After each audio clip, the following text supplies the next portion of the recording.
¿Cómo están, queridos amigos? Estamos aquí nuevamente en nuestro programa Al lado de Hashem, junto con Rodolfo Torres, con una mañana muy helada.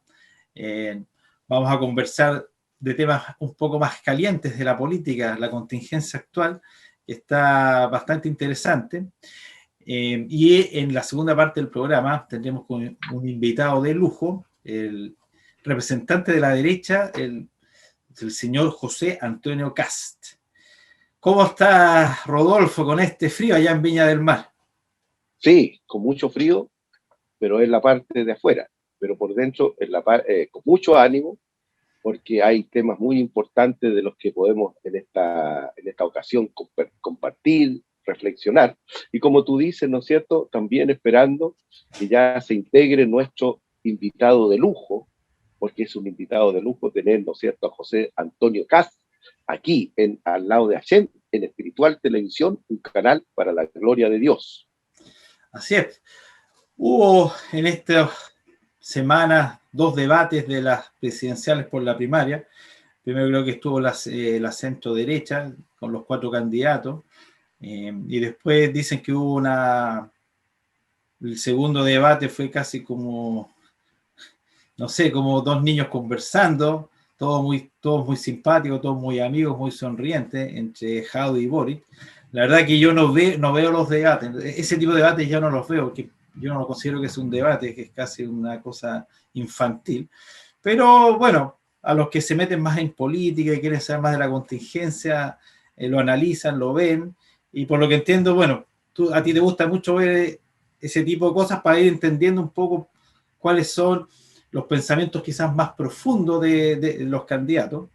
Entonces me gustaría ver que nos des la opinión al respecto de cómo viste estos debates, primero de la centro derecha, que poco de derecha le queda, incluso tengo entendido que Joaquín Lavín habló de que si él llega al gobierno ya no va a ser un gobierno de derecha, lo cual le encuentro un poco razones, él ya se definió como socialdemócrata o puede ser una izquierda más light, y en general la centro derecha incluso le gusta que le digan la centro no tan izquierda, parece, no sé. ¿Cómo lo viste tú? Coméntanos un poco acerca de estos debates, de la centro, lo que sea, y la ultra izquierda, que esa ya bastante clara. Claro, bueno, lo primero es decirte lo siguiente: de la organización en que yo sirvo a mi señor, ¿no es cierto?, que es la ONG Chile Cristiano, se define como el primer think tank evangélico chileno.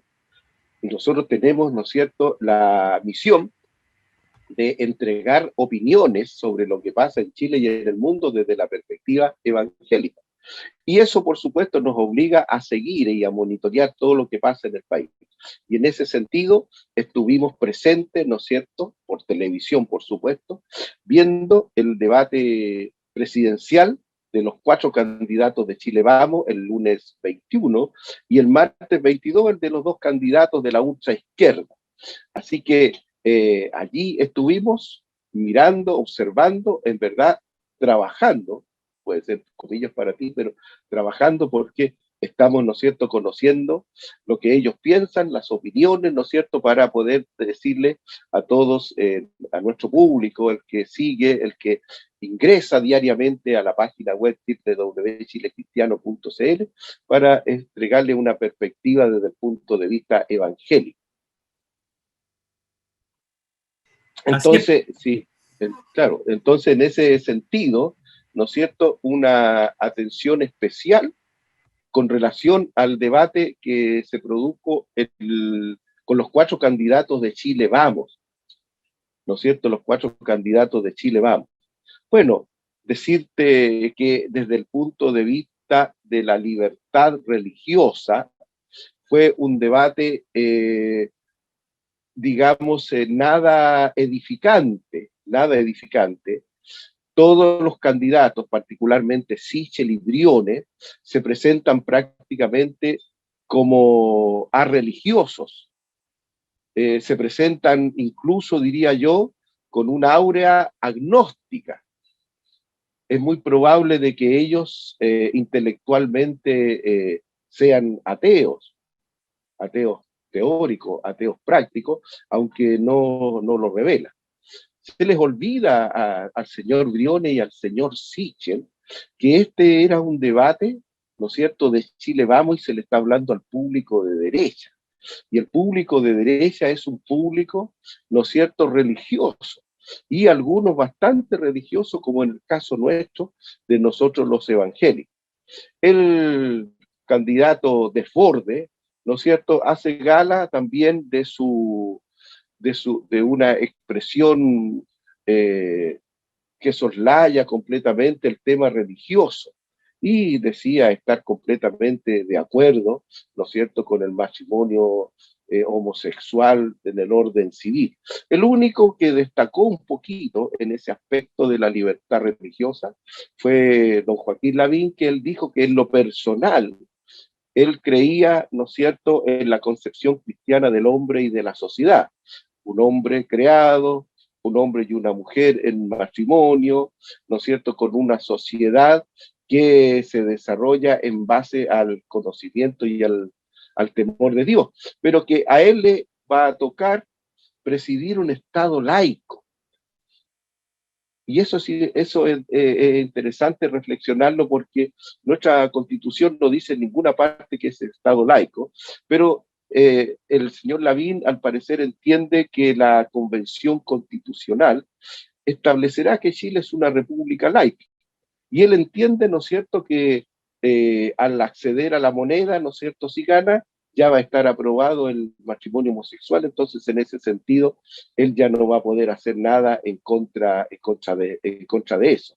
Lo que el señor Lavín ni Desbordes, ¿no es cierto?, en ningún momento, bueno, menos Sichel y Briones, en ningún momento ellos dirigieron un par de palabras para hablar de las consecuencias que esto, porque en Europa, como tú sabes, ¿no es cierto?, y particularmente en Canadá, cada vez que se aprueba el matrimonio homosexual, ¿no es cierto?, se establecen leyes rigurosas para penar con cárcel a todos aquellos que critican esta nueva institución civil.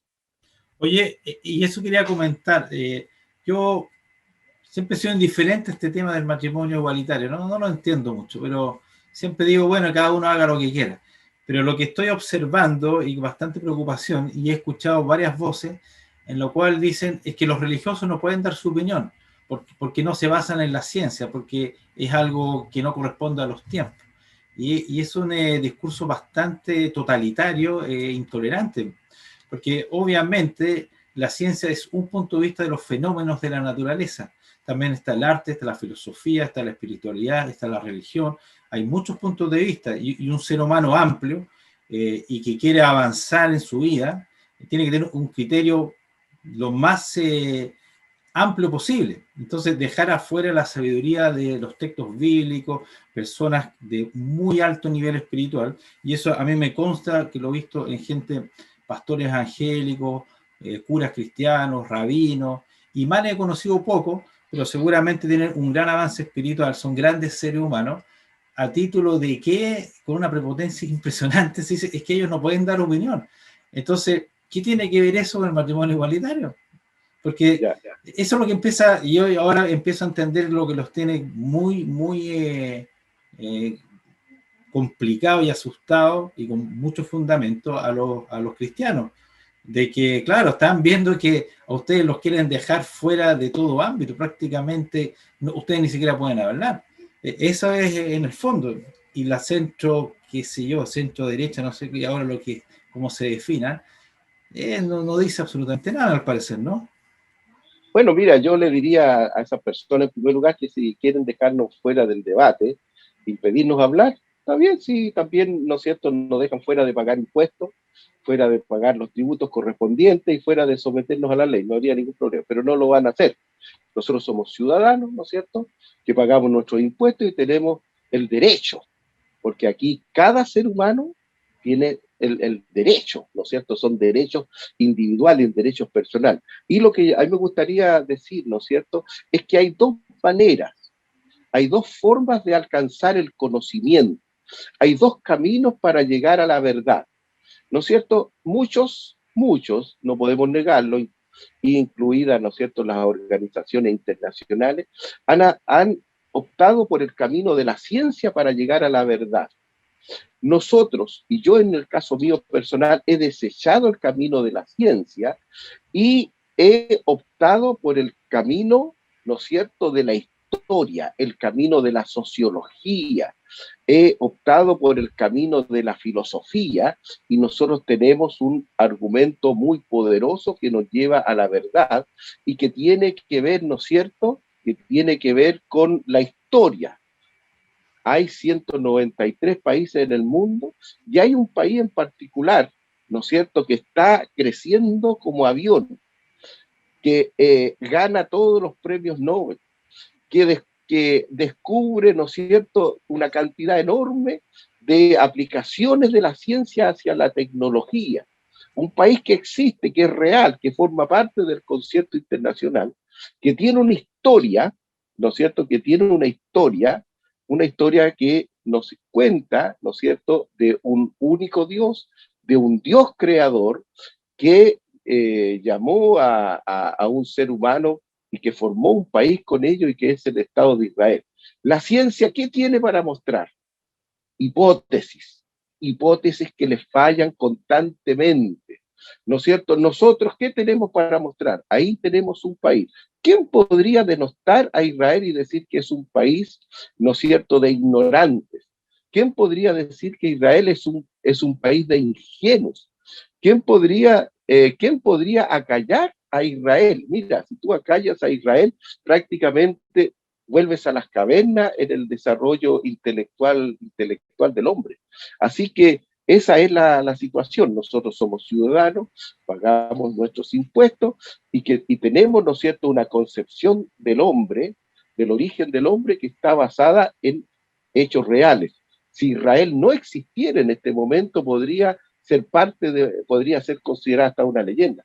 Pero Israel existe, tiene el mismo nombre que se puso de acuerdo a los antecedentes bíblicos. Y en relación con el matrimonio homosexual, ¿no es cierto? Nosotros tenemos muy clara la situación.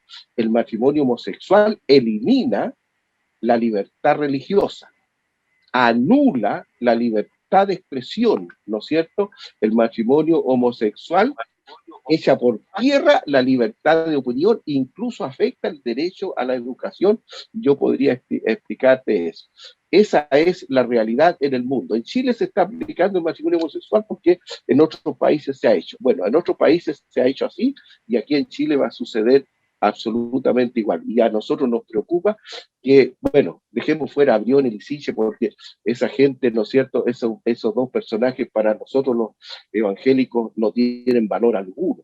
En el caso de Desborde podría ser, porque él dice, en algunas ocasiones ha aludido a la libertad religiosa, pero en el caso de Joaquín Lavín, ¿no es cierto?, él dice que va a respetar el Estado laico, en el fondo lo que la ciencia diga. Así que estamos complicados. Oye, y para terminar eso, ya vivimos la política en la cual se aplicaba la ciencia, la más avanzada, se llamó el comunismo. El comunismo prácticamente se basaba en la ciencia, dejó a Dios afuera porque prácticamente era un tema absurdo para ellos, solo materialismo, y ya vemos lo que sucedió. El otro gran movimiento político de masas que dejó fuera la religión fueron los nazis. Los nazis también, su teoría racial también era científica. Ahora, ¿a qué me refiero? No es que la ciencia esté mala, la ciencia es una herramienta, no es un fin en sí. No, la ciencia no te busca la verdad absoluta, sino te explica fenómenos. Entonces, no es que sea mala, obviamente hay que explicar los fenómenos a través del método lógico de la ciencia, pero lo que te busca la verdad espiritual, el avance, son, como tú muy bien lo dices, claro, la sociología, la filosofía, la teología, esto vas buscando el sentido del ser humano. Cuando tú dejas eso fuera, claro que uno se asusta, y no solamente se van a asustar los cristianos, los judíos más se tienen que asustar, porque cuando está Dios lejos, así literalmente, a los primeros que odian, a los que persiguen más cerca, a los judíos, los cristianos, entonces es un tema no menor. Oye, y nos queda un poquito para después pasar a la segunda parte del programa. ¿Tú viste el debate de Jadwe con Boris. Boris? ¿Qué opinas al Sí, respecto? digamos para empezar que fue un debate de los candidatos de la ultraizquierda. Establezcamos del principio que no fue un debate. Yo le llamo a eso que eso fue como un carrete, en realidad, en donde se juntaron dos candidatos afines, en el cual, por ejemplo, vemos a un Boris con cero intención de ser presidente. Nunca dijo, cuando yo sea presidente. La verdad es que Boris está haciendo el papel como de chaperona para Jadwe, porque le está abriendo todas las posibilidades a él. Pero en el caso de Jadwe, cuando él explicó los aspectos de su programa de gobierno, ¿no es cierto?, en el tema de la ley de medios, en donde él está proponiendo el control total de la información, ¿no es cierto? En el caso del derecho a propiedad, donde él la pone como secundaria, eh, privilegiando, ¿no es cierto?, el derecho a la vivienda, con lo cual está afectando a toda la clase media, ¿no es cierto?, que está comprándose con mucho esfuerzo su casita, y tenemos, ¿no es cierto?, su planteamiento internacional de restringir la inversión extranjera y de poder evaluar todos los tratados de libre comercio, ¿no es cierto?, con un programa que cuesta más de 40.000 millones de dólares, ¿no es cierto?, que no se informa cómo se va a financiar. Lo que diríamos nosotros de partida, que un programa de gobierno que cuesta 40.000 millones de dólares simplemente lleva a la quiebra del país. En cuanto a la ley de medios, hoy ha salido todo el mundo a criticarla. Y en cuanto al derecho a propiedad, ¿no es cierto?, también todo el mundo ha salido a hacer su planteamiento. Yo diría que el debate para Jadwe, en mi opinión personal, fue un suicidio político para él, ¿no es cierto? Así que en lo que ellos puedan ofrecer, lo que ellos puedan decir, no tiene mayor importancia. Las encuestas han dicho después que el debate lo gana Boris y que él probablemente gane la primaria de la ultra izquierda. Esa sería mi opinión en general. Pero 4 periodistas, ¿no es cierto?, muy, muy complacientes, muy risueños, en absoluto inquisidores, en absoluto, ¿no es cierto?, presionaron absolutamente para nada. Oye, y había que presionar. De partida, digamos, se puede decir que el candidato Jadwe ya anunció el cierre de Canal 13. Increíble. Bueno, yo no tengo paciencia para escuchar esas cosas. Te felicito porque a veces es necesario, pero lo que sí estaba viendo un poco que cuando lo entrevistaron en Televisión Nacional, cuando le hacían preguntas de simple matemática, de economía, y el candidato Jadwe no sabía responder, e inmediatamente la barra brava de la ultra izquierda tratando de fascistas a los de Televisión Nacional. O sea, yo ya, lo que yo le he predicho hace bastante tiempo, poco a poco la matemática y la lógica va a ser el pensamiento más fascista y ultraderecha para los progres. Porque ya incluso preguntarle matemática básica los enfurece. Porque obviamente no tienen ningún sustento sus planes. Esperemos que el canto de sirena no entre en el corazón de nuestros compatriotas y no crean algo que no ha resultado. Lo único que ha traído a este mundo la ultraizquierda ha sido tragedias, muerte, pobreza, estancamiento, rabias, enojos. No hay nada bueno por ahí. Así que eso nomás hay que, sin comentar ese debate de la ultraizquierda. Bueno, queridos amigos, seguimos con nuestro programa, con un invitado de lujo, como les comentaba, el representante de la derecha acá, don José Antonio Kast. Muy bienvenido a nuestro programa Al lado de Hashem, José Antonio. Muchas gracias por esta oportunidad y encantado de poder conversar con ustedes de todo tipo de temas, ya sean humanos, en lo político, en lo cultural y también espirituales, que son tan importantes para el desarrollo integral de la persona. Bueno, partiendo en nuestra entrevista, ninguno de los candidatos que se definen más de centro derecha han hablado un poco de la libertad religiosa. ¿Por qué comentamos este tema? Porque está en el debate el matrimonio igualitario, más que debate, prácticamente muy probable que lo van a legalizar, pero se ha dado en ciertos países en la cual por supuestas leyes de discursos de odio o de más igualdad, se ha ido parando incluso la opinión de los religiosos. a tal nivel que incluso en Finlandia podría una senadora ir a prisión porque ella se opone por fundamentos religiosos al matrimonio igualitario. ¿Cómo se podría asegurar a las personas de fe que si se aprueba el matrimonio igualitario, que es muy probable, bueno, se respete la libertad religiosa y no vaya a haber prácticamente una persecución a las personas que den su opinión del punto de vista fundado en la Biblia? Bueno, lo primero es decir que yo lamento que la mayoría de los candidatos a la presidencia no se hayan pronunciado sobre un tema tan relevante. Y más hoy día, que está en debate la redacción de una nueva constitución.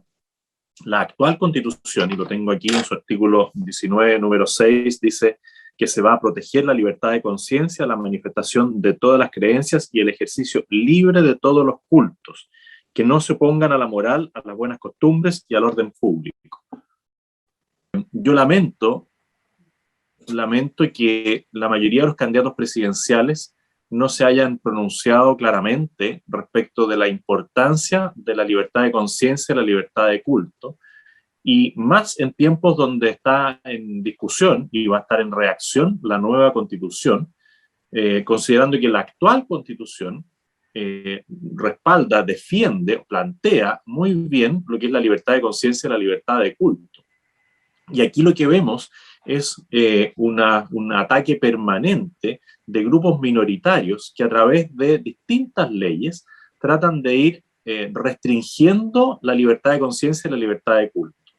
Siempre los titulares son muy correctos, pero la bajada en las leyes mismas, en sus articulados, claramente van atentando contra esta libertad, y esto es una escalada. Entonces, parten con ciertas leyes que atentan que rigen el tema de la no discriminación, pero en cada una de esas leyes van introduciendo artículos que luego, una vez ya consolidada esta red malla, ¿no es cierto?, legislativa, pueden llevar a lo que ustedes señalan de que ha ocurrido en países europeos y que está tratando de instalarse a nivel mundial a través de distintos organismos internacionales, ya sea la ONU, los órganos dependientes de la ONU, ¿no es cierto?, la misma OEA, que avanzan para que estas leyes, que inicialmente son para resguardar, según lo que se plantea, los derechos de las minorías, terminen imponiéndose a las mayorías. Y esto es una realidad.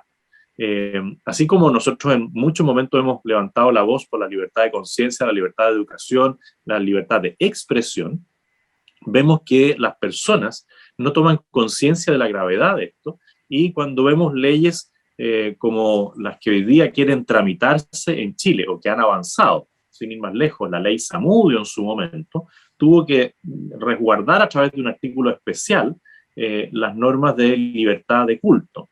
Y hoy día vemos estas leyes que buscan silenciar, ¿no es cierto?, estas leyes que buscan, entre comillas, un bien positivo, apuntan a que si, por ejemplo, se legisla el matrimonio homosexual o el matrimonio igualitario, como se señala, paso a paso se va a ir avanzando diciendo, esta es una ley reconocida por el Estado chileno, por lo tanto, una confesión religiosa no puede desconocer una ley establecida en Chile, y por lo tanto usted en algún momento, ya sea por una sentencia judicial, por alguna resolución de algún tribunal superior, podría verse obligado, siendo pastor, siendo sacerdote, a cumplir con la ley, so pena de cumplir una sanción si es que usted no lo cumple. Puede ser una sanción económica, puede ser una sanción penal, a la cual ellos quieren llegar. Hoy día no lo dicen claramente.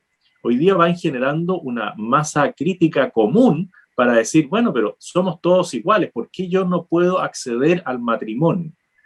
Y de ahí siguen avanzando, y pues dicen, bueno, ya accedí al matrimonio, ahora quiero que esta unión sea bendecida sacramentalmente por algún culto religioso, por alguna fe cristiana, siendo que atenta directamente contra lo que plantea la fe cristiana. Y en esto hay que ser muy claro, el matrimonio es la unión entre un hombre y una mujer.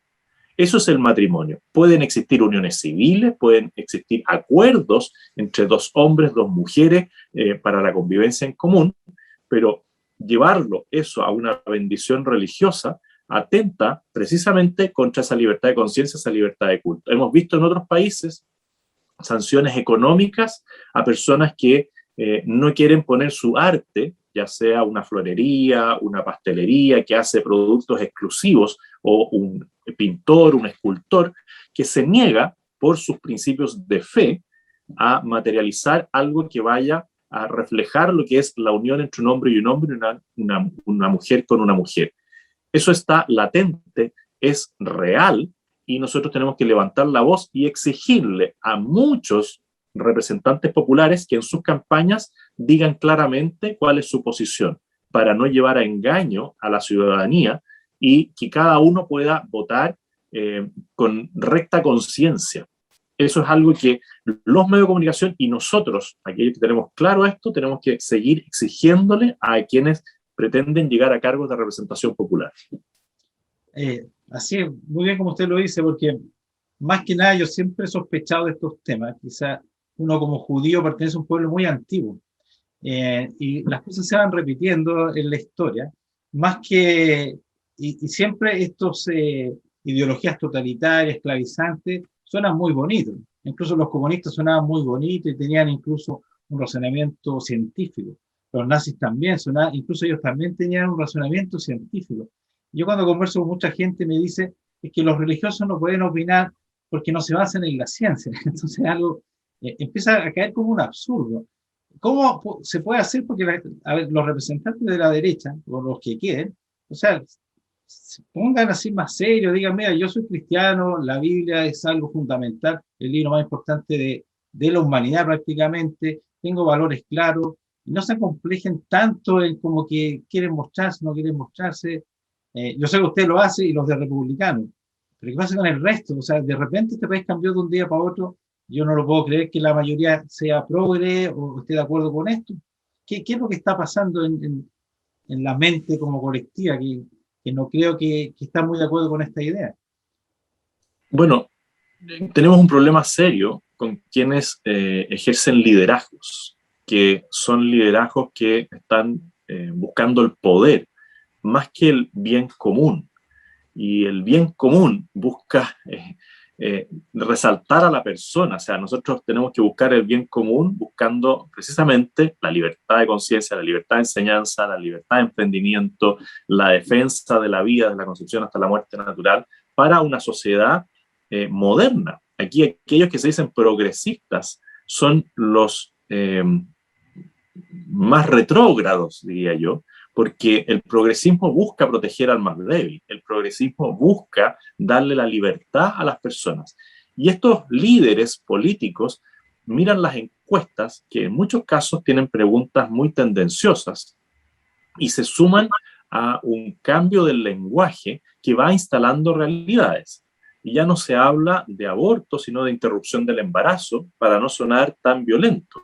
Se habla de matrimonio igualitario, para no decir matrimonio homosexual o matrimonio entre dos hombres y dos mujeres.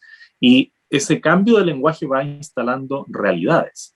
Y es ahí donde nosotros tenemos que, por nuestro lado, levantar la voz e interpelar a estas personas públicamente, porque muchos de ellos hablan muy bien y van convenciendo con su dialéctica a personas que quizás no han tenido la oportunidad de conocer bien la profundidad de los cambios. Un buen ejemplo es la persecución que ha sufrido históricamente el pueblo judío. Cuando nosotros vemos lo que ocurre en Rusia, ¿no es cierto?, con la persecución a los judíos, o lo que ocurre en concreto en Alemania con la persecución de los nazis a los judíos, ellos van creando un clima donde todos los males se le van atribuyendo, ya sea a los judíos, a los gitanos, ¿no es cierto?, a lo que ellos no consideran como una raza superior, que es algo abominable, pero lo van instalando en el inconsciente de las personas y van logrando que toda la responsabilidad de todos los males se le asignen a un grupo pequeño de personas. Y eso es algo que hoy día también vemos en Chile, lamentablemente, con un candidato presidencial que ni siquiera ha sido capaz de desmentir o arrepentirse de los dichos que él tenía de joven, porque aquí vemos un anuario, ¿no es cierto?, del Liceo Alemán, que refleja lo que ya era el pensamiento del candidato Daniel Jadwe frente, ahí lo están mostrando, frente al pueblo judío, donde la frase típica de él, reconocida por sus compañeros de curso, es: pásenme un judío para dispararle. Bueno, él va normalizando algo que es absolutamente desdeñable, algo que tiene que ser condenado por todos. Y ahí es donde nosotros tenemos que pedirle a los medios de comunicación, a los líderes políticos, a aquellos que están en debate, que interpelen a Daniel Jadwe y que diga que hoy en el día de hoy ya no piensa igual. Le va a costar, porque todas sus acciones lo muestran como una persona que desprecia al pueblo judío. Y eso es muy grave que sea expresado por un candidato a la presidencia de la República, porque va generando de nuevo ese clima de animadversión hacia personas que tienen la misma dignidad que tiene él. Si nosotros levantáramos la voz en contra de el grupo que él representa, bueno, se armaría un escándalo. Pero no vemos una reacción clara, contundente de sus pares políticos. Yo creo que en esto el candidato Daniel Boric, la candidata Proboste, la candidata Navarro, los candidatos de Chile Vamos, debieran levantar la voz con fuerza y hacer que él diga que está arrepentido de eso, porque cualquiera se puede arrepentir, cualquiera puede cometer un error. Y la magnanimidad, ¿no es cierto?, dice, bueno, si él reconoce su error, si él va a cambiar de actitud, bueno, podemos aceptarlo. Pero él está lejos de aceptar esa actitud y siempre vive promoviendo cualquier sanción al pueblo judío o a la nación de Israel, basado en un conflicto que está a 10.000 kilómetros de distancia, donde no todos tienen conocimiento de lo que ocurre realmente en la frontera entre los países que hoy día están en conflicto, y claramente él quiere traer ese conflicto a Chile. A mí no me parece. Aquí en Chile hemos vivido en paz, todos, y hemos visto cómo las distintas colonias judías, palestinas, árabes, han convivido y se han llevado muy bien, y yo doy fe de eso por la relación que tenía mis padres, donde tenía amigos árabes y amigos judíos y podían convivir y conversar en la casa. Bueno, creo que hay que interpelar, en este caso, a Daniel Jadwe y a muchos que han manifestado una voz en contra de la dignidad de las personas y en contra del pueblo judío. Así es, lamentablemente el fenómeno del antisionismo, que es prácticamente lo mismo al antisemitismo, ha traspasado a la ultraizquierda, también la centroizquierda, la centroderecha, y nosotros sabemos muy bien lo que sucede con el antisemitismo. Usted es descendiente alemán y sabe muy bien que los nazis mataron primero a los alemanes, primero a los comunistas, después a la social izquierda, después a la derecha, después empezó el genocidio judío. Así que es una gran trampa que están metiendo acá en Chile, y gracias a ese discurso antisionista, antisemita, se posicionó uno de los candidatos más peligrosos quizás de la historia, el más totalitario quizás que hemos tenido. Está ahora con una buena posibilidad de ser presidente. Así que eso es no solo malo para los judíos, es horrible para todo Chile y para la democracia. Oiga, el profesor Rodolfo quiere continuar haciéndoles unas preguntas. José Antonio. Está sin volumen, Rodolfo. Sí, y ya que estamos evaluando el candidato Daniel Jadwe, ¿no es cierto?, y sus expresiones cuando era joven, que las mantiene todavía, por supuesto, cada vez que tiene la oportunidad las expresa, ¿no es cierto? Y hablando específicamente de su programa de gobierno, le hago una consulta, estimado don José, como candidato presidencial, pero también un poquito como abogado. Las iglesias evangélicas, Ariel es judío, yo soy evangélico, ¿no es cierto? Las iglesias evangélicas con mucho esfuerzo han construido sus templos, ¿no es cierto? Han construido sus colegios que son particulares subvencionados, pero muchas de las iglesias también, don José, tienen en el litoral central, prácticamente en el Quisco, en el Tabo y en Cartagena, centros de, diríamos algo así como de ejercicios espirituales, que se ocupan durante el verano, ¿no es cierto?, para que las familias vayan, tengan un tiempo de descanso, pero también de estudios bíblicos. Allí en esos centros de recreación, ¿no es cierto?, hay 40, 50, a veces hasta 60 cabañas que están desocupadas todo el año. En este sentido, digamos, cuando el candidato habla sobre el derecho a la vivienda por sobre el derecho a la propiedad, obviamente que las personas que quieran aprovecharse de esto no van a ponerse a reflexionar si esos son asentamientos precarios o no. Simplemente 60 cabañas desocupadas se van a lanzar sobre ellas, ¿no es cierto?, y las van a tomar, y como él tiene un gran corazón no las va a echar, porque como no son de él tampoco, puede suceder eso, ¿no es cierto, estimado don José?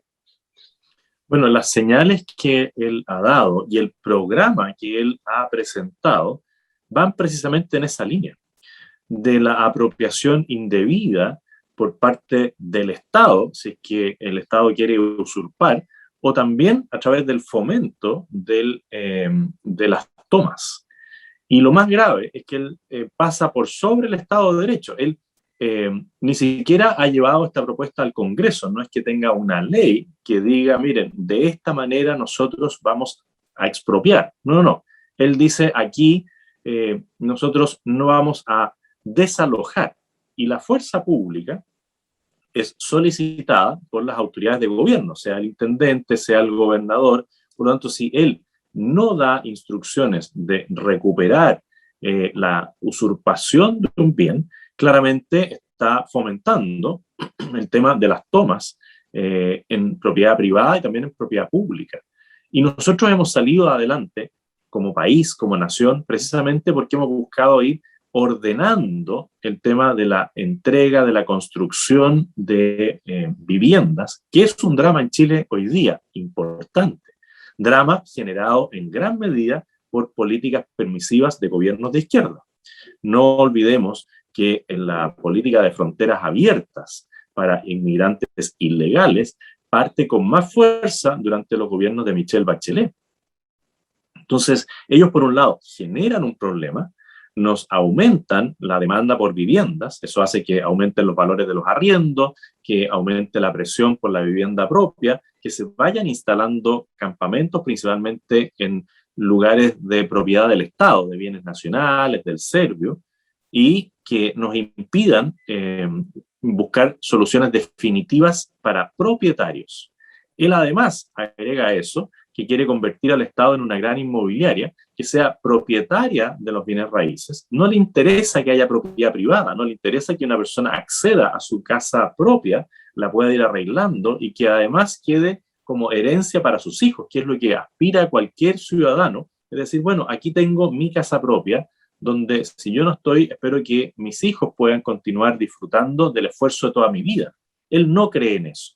Y por eso, de nuevo, así como en el tema de la libertad de culto, en el tema de la libertad de expresión, porque él plantea una ley de medios que dice que va a haber un consejo censurador o un consejo que permita o prohíba, ¿no es cierto?, la emisión de juicios independientes. Lo mismo en el tema de la propiedad privada.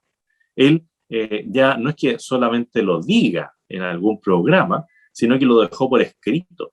Y eso es lo relevante de que uno tiene que mostrarle a la ciudadanía. Aquí hay un proyecto político que va por la usurpación de los bienes, porque ni siquiera habla de expropiación. Uno expropia cuando hay una ley que faculta por algún bien de utilidad pública a decirle a alguien, mire, su propiedad, su casa, su vivienda va a ser necesitada porque por aquí va a pasar una autopista, un tendido eléctrico, necesitamos algo de utilidad pública para el resto de la sociedad, pero yo le voy a indemnizar en efectivo al momento de la toma de posesión del bien el valor de su propiedad. Él aquí no, él aquí lo que está fomentando es que a personas que ni siquiera él las tiene catastradas, o sea, esto es un llamado abierto incluso a personas que pueden ser propietarias de otros bienes, a decirse, tómese esta propiedad y nosotros, amparados en este derecho a la vivienda, lo vamos a resguardar para que nadie lo saque de ahí. Bueno, ese tipo de cosas hay que decirlas, porque no solamente va a afectar, en este caso, como usted bien dice, a bienes que han sido adquiridos con gran esfuerzo y que claramente no tienen uso permanente en el tiempo, pero que su fin está destinado al crecimiento espiritual, a la recreación, que son parte de la vida de las personas. Y él lo que pretende hacer es desconocer todo eso. Y ahí es donde la ciudadanía tiene que preguntarse, bueno, yo quiero este tipo de proyecto político para mi nación, donde va a existir el abuso permanente de uno sobre otro, donde no se va a respetar el Estado de Derecho. Por lo tanto, es importante develar esto, conversarlo y planteárselo a la opinión pública para que tome real conciencia del proyecto político de la izquierda, que además hay evidencias concretas de cómo opera, porque él puede decir, no, nosotros somos comunistas renovados, pero curiosamente donde llegan los comunistas renovados ocurren estos mismos procedimientos de usurpación. Y ahí tenemos Nicaragua, donde hoy día además están presos todos los candidatos opositores al régimen de izquierda. Ahí tenemos Venezuela, ahí tenemos Cuba, ahí tenemos las restricciones a la propiedad que se están implantando en Argentina, las restricciones a la libertad de prensa que se impusieron en Ecuador y en Bolivia en su momento. Bueno, los ejemplos están muy cerca nuestros y claramente ellos conforman una unidad internacional que se agrupa en torno a lo que se denomina el Foro de Sao Paulo, donde Daniel Jadwe ha participado activamente y respalda todas estas políticas de transgresión de los derechos de las personas. Gracias, don José. Oiga, don José, y siguiendo con el tema de la libertad religiosa, ¿no es cierto? Y las inquietudes, o tal vez digamos temores de los evangélicos, está relacionado con la siguiente pregunta. ¿Cree usted que si la Convención Constituyente establece, ¿no es cierto?, que Chile es una república laica, se estarían naturalmente, porque eso significa un Estado laico, desapareciendo las clases de religión evangélica y católica en las escuelas, ¿no es cierto? Los capellanes, que tenemos capellán católico, evangélico y judío en la moneda, tanto en el Congreso, estaríamos perdiendo los capellanes en las cárceles, estarían desapareciendo las capellanías y la actividad religiosa en las Fuerzas Armadas. Eso sería naturalmente así, ¿no es cierto? ¿Cree usted que la Convención Constituyente establezca el tema del Estado laico? Porque varios constituyentes, que todos actúan como si fueran elegidos reyes, como si la Convención Constituyente fuera a ser una dinastía, oiga, pareciera que todos son aspirantes a dictadores allí, ¿no es cierto? ¿Establezcan que Chile será una república laica con esas consecuencias? A ver, yo creo que lo que nosotros tenemos que decir es que no necesariamente de que se defina que Chile es una nación laica, eso quiera decir que se prohíbe todo tipo de expresión religiosa, de que se respete la libertad de conciencia. La separación iglesia-estado yo creo que es positiva, ¿no es cierto? Y ya viene rigiendo en nuestra patria hace mucho tiempo, pero eso no quiere decir que el Estado persiga las confesiones religiosas, que es lo que al final del día algunos de estos constituyentes dicen, pero disfrazan el lenguaje. Entonces, ellos van a dictar una constitución donde puede estar resguardado la libertad de conciencia, la libertad de culto, la libertad de expresión, pero la bajada legislativa puede ir en el camino que usted señala. Y eso también se ha dado en otras naciones. Y por eso uno tiene que mirar un poco más allá de lo que son los dichos en un momento de la historia en un país de algunos personajes. Porque el derrotero, el camino que ellos buscan es precisamente ese. No siempre lo expresan con claridad, ¿no es cierto?, con transparencia, pero el objetivo de ellos precisamente es eliminar a Dios, el concepto religioso, borrarlo de la sociedad que ellos quieren construir.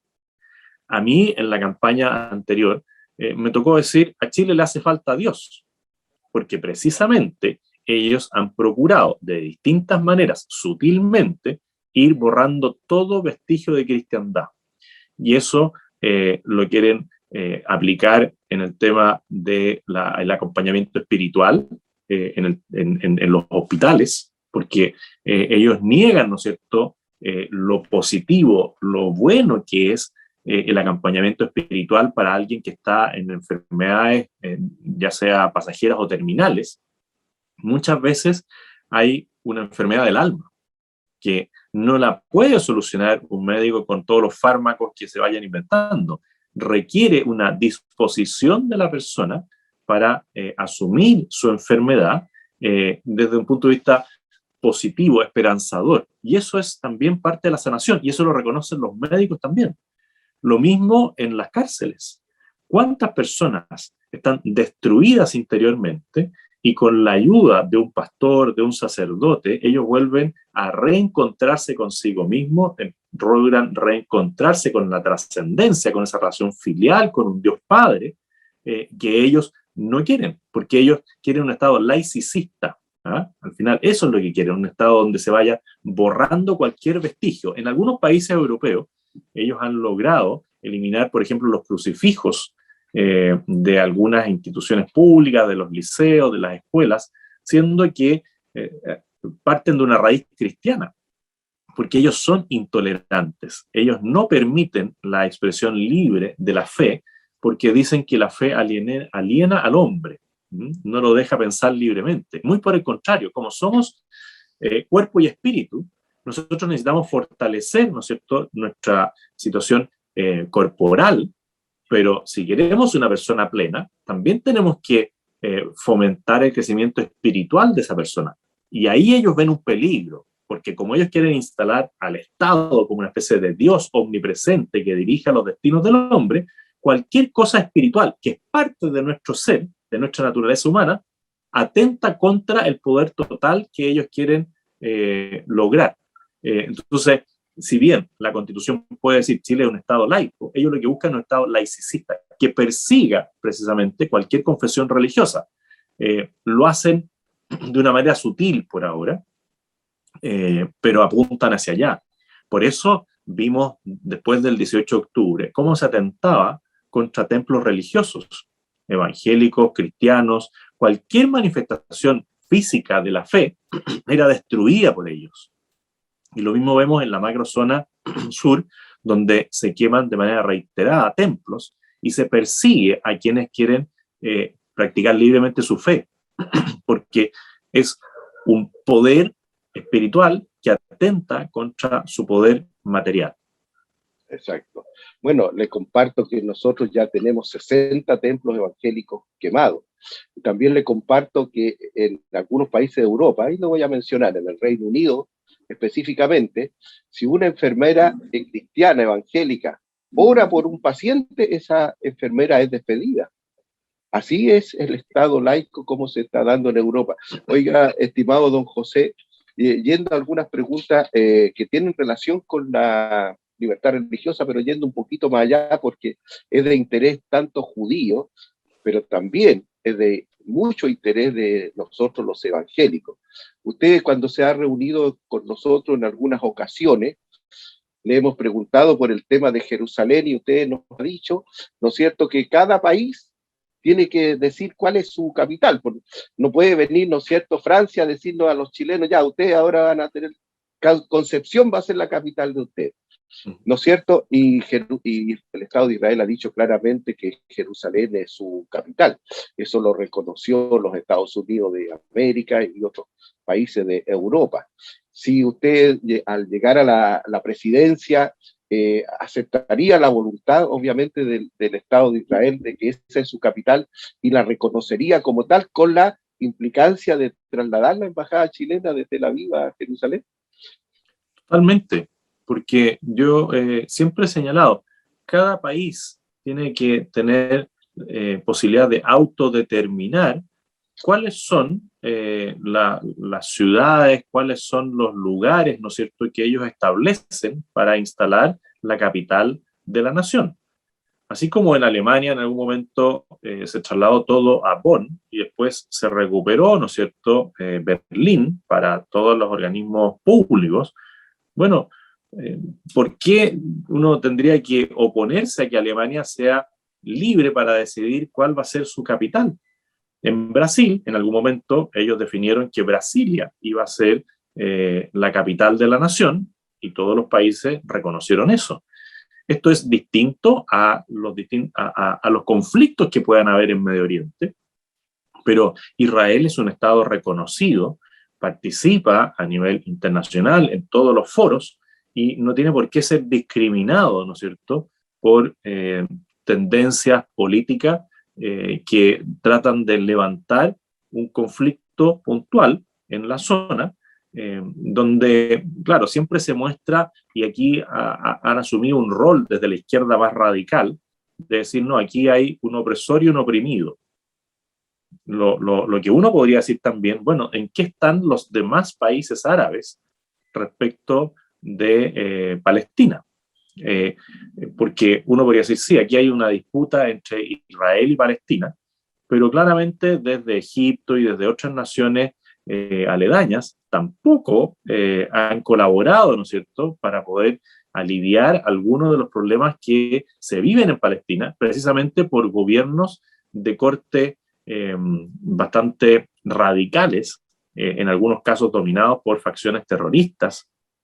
Y los mismos países vecinos que no son Israel también tienen cerradas sus fronteras porque no quieren que a través de su frontera circulen los terroristas. O sea, aquí a nivel mundial también hay que poner un acento y una mirada especial a lo que está sucediendo en el mundo palestino y cómo unos pocos abusan de muchos, cómo unos pocos usan de escudos humanos a personas para proteger sus instalaciones terroristas. Nosotros aquí en la Araucanía, en una menor medida, también vemos cómo algunos líderes negativos utilizan de escudo humano a mujeres y niños en manifestaciones que terminan siendo muy violentas. Por lo tanto, no hay comparación entre una y la otra, pero claramente Israel tiene derecho, ¿no es cierto?, a definir dónde va a estar su capital y los demás países tienen que reconocer ese derecho. Lo mismo avanzando en los temas de tratados internacionales. Aquí yo vi con preocupación, ¿no es cierto?, que hubo un conjunto de parlamentarios en el Congreso que se oponían a cualquier tipo de tratado de libre comercio, intercambios comerciales con Israel. Bueno, y se pregunta ¿por qué? ¿Por qué, si es que Israel en algunas materias tiene tanto avance? Hoy día estamos en toda una discusión respecto de la carencia de agua por el tema del cambio en el clima, ¿no es cierto?, el cambio climático. Bueno, Israel en esto es un modelo a seguir. Si las plantas desalinizadoras que alimentan gran porcentaje de la población y la agricultura en Israel, aquí en Chile nos hacen falta. Entonces, yo por un tema político, diciendo, mire, aquí hay un conflicto y por este conflicto no quiero saber nada con los técnicos y con los expertos y científicos israelíes, le estoy haciendo un daño a Chile. Sí, nosotros tenemos que poder importar la mejor tecnología para proveer de agua a nuestra nación. Y la mejor tecnología la han desarrollado precisamente en Israel. Entonces es un contrasentido gigante. Ellos dicen, yo estoy preocupado por la calidad de vida y el progreso de mi nación, pero no quiero que los que son los mayores expertos en el tema hagan nada por ayudarme en Chile. No, es un contrasentido tremendo.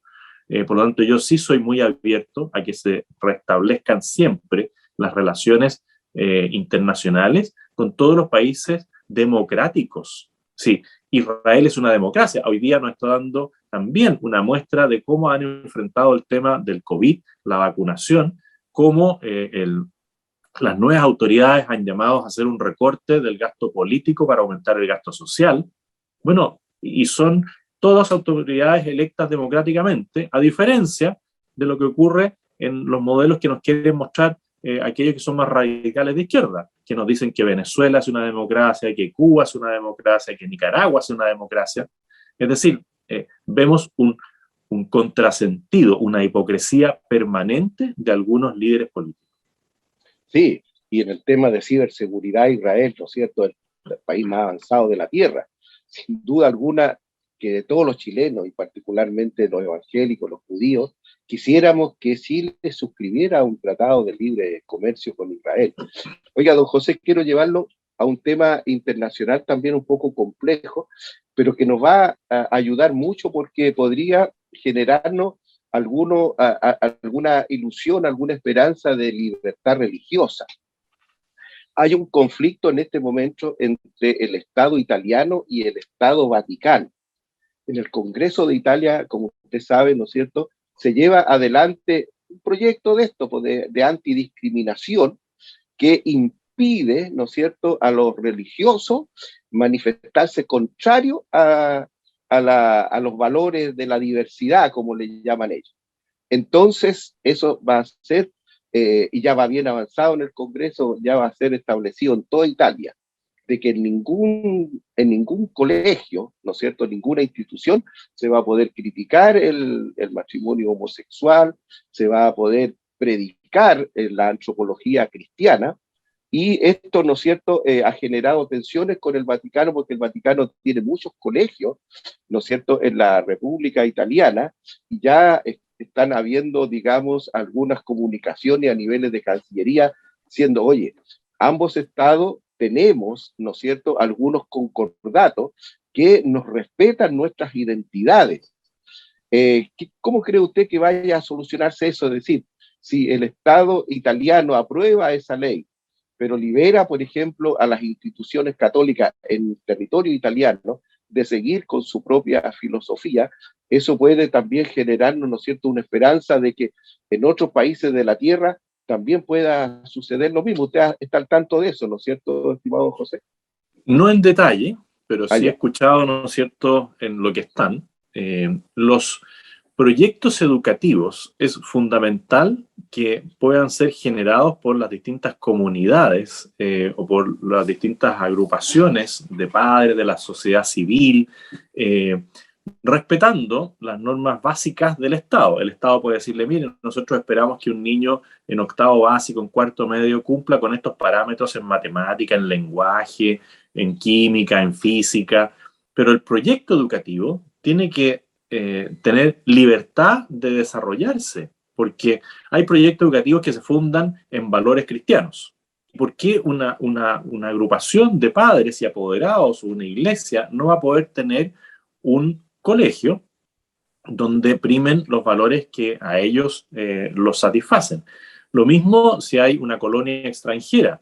Bueno, si hay una colonia italiana, suiza, alemana, americana, y quieren que su proyecto educativo tenga incorporado el currículum de su nación, porque son jóvenes, ¿no es cierto?, y que podrían eventualmente irse a vivir a sus naciones, y no pueden desarrollar su proyecto educativo, bueno, al final estamos cayendo en el totalitarismo.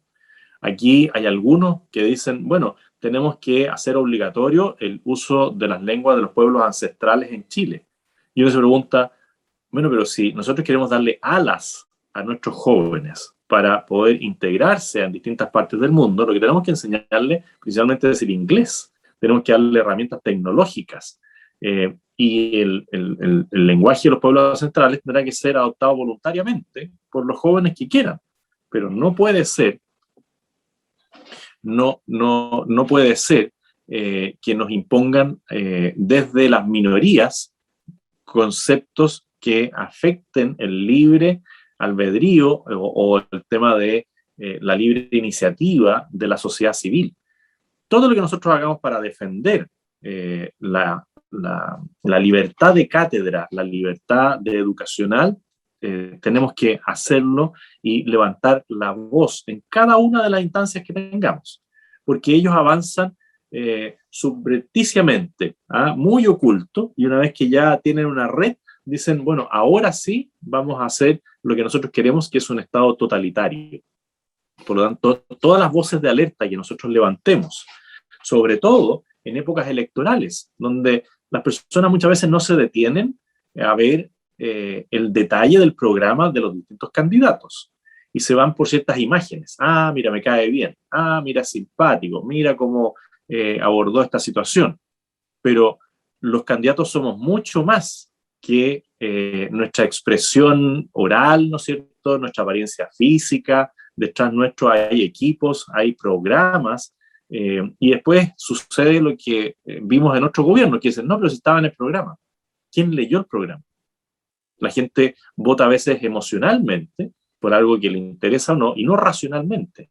Y es labor nuestra, de los que somos líderes políticos, de aquellos que tienen posibilidades de comunicarle al resto del mundo, ir develando lo que hay detrás de una figura que podrá ser popular, querida, ¿no es cierto?, pero que no anda solo por la vida, anda con equipos, anda con programas, y eso es algo que muchas veces empieza a crecer de manera no visible y terminan instaurando estos estados totalitarios. Hoy día muchos de ellos ya no buscan expropiar el edificio de la escuela, del colegio, sino que el contenido de lo que se le enseña a los niños. Entonces nos están, entre comillas, usurpando a nuestros hijos, porque los van adoctrinando. Y en esto, la izquierda más radical viene trabajando hace décadas. Hace décadas ellos se dieron cuenta de que una forma de minar lo que es la familia, el núcleo fundamental de la sociedad, es ir adoctrinando a los niños para que ellos mismos vayan desconociendo cuáles son los valores que priman en su familia. Hoy día, a través de la educación virtual, hemos visto cómo profesores van adoctrinando a niños, sobre todo en las clases de historia, porque en matemática, en física, en química, uno espera que el profesor hable desde la ciencia, ¿no es cierto? Y no influya en los niños. Pero no pasa lo mismo en las reuniones de consejo de curso, en las clases de historia, y para qué decir el combate que hay por muchos de no tener clases de religión. Si hoy día, por ley, un niño, una familia, puede decir, yo quiero que mi hijo tenga clase de religión, sea evangélica, católica, pero se van confabulando todos para decir, oiga, mira, hay tan pocos niños que quieren que en realidad no es necesario que tengamos clase de religión. Y eso que los recursos están disponibles para eso. Entonces, en donde nosotros podamos, tenemos que levantar la voz y pedirle a los apoderados que se involucren en el tema de la educación de sus hijos. Porque muchas veces los padres apoderados van, como todo el mundo anda con mucha ocupación, con mucho trabajo, y dejan a sus niños en la entrada de la escuela y después no se preocupan de lo que les enseñan, no revisan los libros, no están en el día a día en la educación de sus hijos. Y eso tenemos que ir paso a paso recuperando. Sí, y decirlo con claridad. El candidato del Partido Comunista, Daniel Jadwe, dijo que estaba de acuerdo con la provisión privada de educación, pero el currículo lo pone el Estado. Y con lo cual, ¿no es cierto?, deja fuera todos los proyectos educativos. Ahora, Ariel, sigue con usted, sí, para, no sé si ya para terminar por el tiempo, ¿tiene alguna pregunta? No, ya se nos está acabando el tiempo. Una última pregunta que es un poco más personal, que a mí me impactó mucho. No sé si fue hace 1 o 2 años que casi lo lincharon a usted en una universidad, que fue para mí algo espantoso para mí, sobre todo como judío, que tantas veces nos ha pasado en la historia que estas masas locas te quieren matar. Pero lo que más me sorprendió es que incluso le echaron la culpa a usted, que nos fue a provocar con discursos. Es la locura ya absoluta. ¿Cómo se siente eso, sobre todo con su familia? Usted tiene claro que esta ultraizquierda no está jugando. Si lo puede matar, literalmente lo haría. Incluso fue tan repulsiva que cuando le dio coronavirus, agradecían al coronavirus, lo cual lo encontré de una bajeza ya, pero repugnante. ¿Qué nos podría comentar al respecto de eso para ir cerrando la entrevista, José Antonio? Bueno, primero que fue una situación muy, muy violenta, que gracias a Dios no terminó en consecuencias más graves que contusiones y fracturas o esguinces, que yo distingo entre la persona y la ideología. Lamentablemente, la ideología toma a personas separadas individualmente, no se comportan de esa manera, pero aleonadas por algunos líderes muy sectarios, muy intolerantes, actúan de una manera distinta. Entonces, yo siempre digo, mira, las personas son buenas, pero estos líderes los usan como una herramienta, como una piedra, ¿ah? Esa persona que me agrede muchas veces no tiene conciencia de lo que está haciendo, y lo más probable es que después con el tiempo se arrepienta de lo que hizo, porque uno en el interior no lleva maldad, y de repente se ve involucrado en ciertas situaciones por la masa, pero yo tiendo a pensar que esas personas individualmente consideradas son buenas personas, y que se puede trabajar con ellos. Yo tengo ese espíritu positivo siempre. Mi familia tiene claro que uno cuando emite juicios, cuando uno levanta la voz en las cosas en las que cree, corre riesgo, pero siempre una confianza infinita en el Señor, en Dios. Nada va a ocurrir si Él no quiere que ocurra, ¿ah? Y eso a mí me da una paz interior, que es lo fundamental para actuar en política. No quiere decir que no tenga miedo en alguna circunstancia. El ser humano, por naturaleza, siente temor en muchas ocasiones, pero también una confianza infinita en que el Señor quiere algo de nosotros. Somos instrumentos muy débiles, ¿no es cierto?, muy falibles, pero que el Señor, teniendo la voluntad de algunos cristianos, puede obrar más allá de lo que uno se puede imaginar. Así que con esa confianza en Dios, con ese acompañamiento de mi familia, que siempre me respalda en todas las cosas que hago, y creyendo en la bondad de las personas, sigo adelante con mucha alegría y siempre con mucho optimismo. Así es, pues, muy lindas palabras, muy bonita reflexión. Se nota que tiene un cristianismo muy interno y mucha como la Torá en sí, la sabiduría de la Torá, lo felicito. Bueno, a veces muy sencilla, pero desde esa naturaleza sencilla, uno a veces se para bien parado sobre sus pies. Me falta mucho conocimiento, siempre lo he dicho, pero tengo buenos amigos y cada día tengo más amigos que me ayudan en esa formación que a veces puede fallar. Así es. Bueno, José Antonio, muchas gracias por esta entrevista, muy interesante su punto de vista. Nos veremos la próxima semana, queridos amigos, aquí en nuestro programa Al lado de Hashem.